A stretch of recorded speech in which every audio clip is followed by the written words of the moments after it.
লোহিত সাগরের ঢেউয়ে ঢেউয়ে মিশেছে হুথিদের রক্তচক্ষু, আতঙ্কিত বিশ্ব বাণিজ্য পথ। তাদের হৃদয়ে প্রতিরোধের আগুন জ্বেলেছে গাজায় ফিলিস্তিনিদের আর্তনাদ।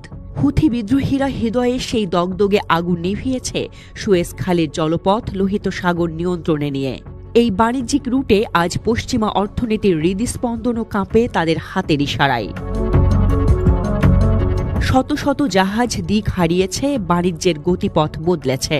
লোহিত সাগরের রক্তিম দিগন্তে এখন কেবল হুথিদের ছায়া, তাদের নীরব হুঙ্কার, এক নতুন আঞ্চলিক শক্তির উত্থান যা বিশ্ব মঞ্চে ফেলেছে গভীর প্রভাব।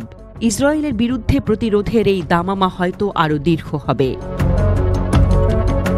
2023 সালের অক্টোবর থেকে গাজায় ইসরায়েলি বাহিনী হামলা শুরু করার সময় থেকেই লোহিত সাগরের মূর্তিমান আতঙ্ক হুথিরা। দীর্ঘ 18 মাস ধরে 250টিরও বেশি মার্কিন ও ইসরায়েলি সামরিক ও বাণিজ্যিক জাহাজ হুথিদের রোশানলে পড়ে। বোমার ভয়ে ভীত জাহাজগুলো সুয়েজ খালের চিরাচরিত পথ ছেড়ে আফ্রিকার উত্তমাশা অন্তরীপের দীর্ঘ ও ব্যয়বহুল পথ বেছে নিতে বাধ্য হয়। এইডেন উপসাগরে জলপথ 2 বছরে 70% জাহাজ শূন্য হয়ে পড়ে। এই অভূতপূর্ব বাণিজ্যিক ব্যাহত হুথিদের আন্তর্জাতিক দরবারে এক অপ্রত্যাশিত ক্ষমতা এনে দেয়। তবে এই সুযোগকে কাজে লাগিয়ে একের পর এক মার্কিন প্রশাসন ইয়েমেনের উপর তাদের নির্মম হামলা অব্যাহত রাখে। শেষ পর্যন্ত লোহিত সাগরে দাপটের কাছে মাথা নুইয়েছে সুপার পাওয়ার যুক্তরাষ্ট্র।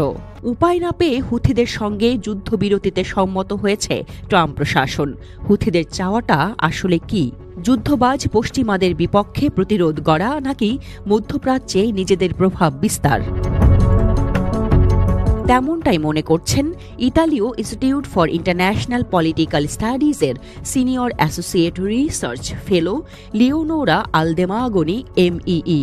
তার মতে মার্কিন জাহাজ এবং ইসরায়েলের ওপর আক্রমণকে পুঁজি করে জনমত তৈরি করে নিজেদের সেনা বাড়াচ্ছে হুথিরা। ইয়েমেনের সানার ধর্মীয় বক্তা আব্দুল করিমের কণ্ঠে শোনা গেল এমনই সুর।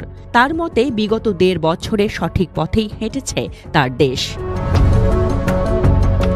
2023 সালের নভেম্বরে গাজার মাটি যখন ইসরায়েলি বোমারু বিমানের নৃশংসতায় ক্ষতবিক্ষত, ঠিক তখনই লোহিত সাগরে হুথিদের ড্রোন আর ক্ষেপণাস্ত্রের ঝাঁক ইসরায়েল সংশ্লিষ্ট বাণিজ্যিক জাহাজগুলোর শান্ত জলরাশিতে আতঙ্ক সৃষ্টি করে। অবশেষে আপাত দৃষ্টিতে লোহিত সাগরের সেই রণক্ষেত্র শান্ত হয়েছে। যুক্তরাষ্ট্রের বিমান হামলা বন্ধের বিনিময়ে হুথিরা বাণিজ্যিক জাহাজে হামলা বন্ধ করতে রাজি হয়েছে। যদিও ইসরায়েলি জাহাজ ও ভূখণ্ড তাদের আক্রমণের নিশানায় থাকবে আগের মতোই। এই সমুদ্রপথের যুদ্ধে হুথিরা একদিকে যেমন নিজেদের দেশে জনপ্রিয়তা অর্জন করেছে, তেমনি বিশ্বজুড়ে তাদের একটি ভীতিকর খ্যাতি তৈরি হয়েছে। ফিলিস্তিনিদের সমর্থনে আন্তর্জাতিক জলসীমায় এবং ইসরায়েলের ওপর দূরপাল্লার ক্ষেপণাস্ত্র হামলা হুথিদের অভ্যন্তরীণ প্রচারণার প্রধান হাতিয়ার হিসেবে কাজ করেছে। এই জনপ্রিয়তা তাদের সামরিক বাহিনীতে নতুন যোদ্ধা নিয়োগের ক্ষেত্রে অভাবনীয় সাফল্য এনেছে। জাতিসংঘের তথ্য অনুযায়ী 2022 সালে তাদের যোদ্ধার সংখ্যা ছিল 2,20,000। 2024 সালে বেড়ে তা দাঁড়িয়েছে 3,50,000-এ।